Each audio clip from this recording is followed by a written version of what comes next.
Let's talk about your fathers. I met your stepfather. Yes, Nice po. man. Yes. He raised you well. Pero hanggang ngayon ba, hinahanap mo pa rin at nais mo pa rin makilala ang iyong biological father?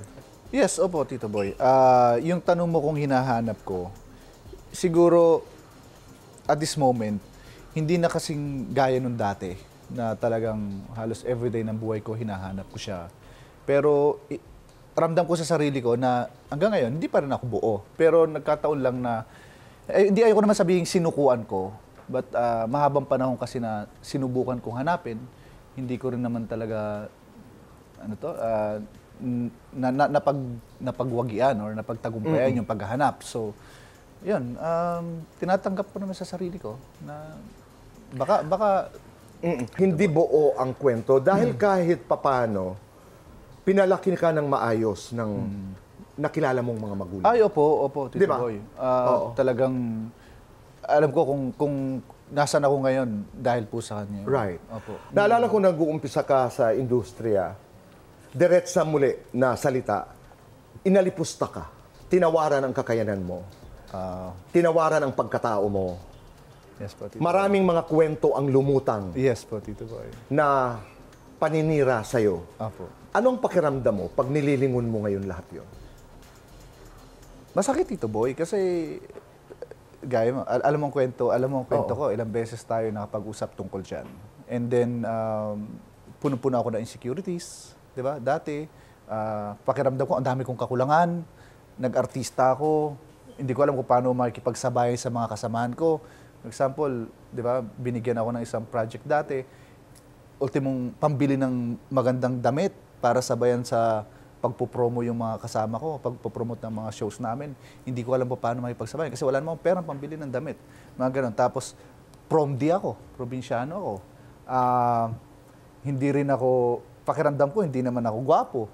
Hindi rin ako, dati, ang payat-payat ko. Hindi ako mayaman.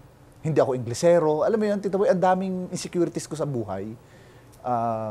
Tapos, kukunti yung support system ko dati.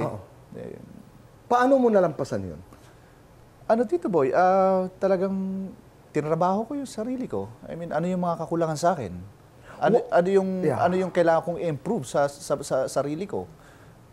Ganun, Tito Boy. Pero, EJ, sa lahat ng nasabi, sa lahat ng mga haka-haka tungkol sa'yo noong panahon na yon, ano yung pinakamasakit? Yung wala akong karapatan at wala akong puwang sa industriyang ito.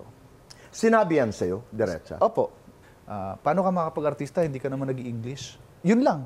Yun lang. Pero, syempre ako, guilty ako, pero parang nanliit ako ng sobra na parang, ito ba yung basehan nyo? Na para bagang kailangan marunong ka mag-Ingles? Kailangan magaling ka mag-English. Kailangan magaling ka mag-English. Parang, yun yung pinagbabasehan nyo. Did you get indecent proposals? Tito Boy, yung direct. Alam mo yung mga chismis na ganyan, umikot din yun, naalala mo? Actually, hindi lang naman sa'yo. I mean, marami. Hindi na, sa lahat naman yan. Okay. You're saying? And ang hirap kasi, Tito Boy, nung panahon na yun, kasi puno-puno ako ng judgment. Kasi, for example,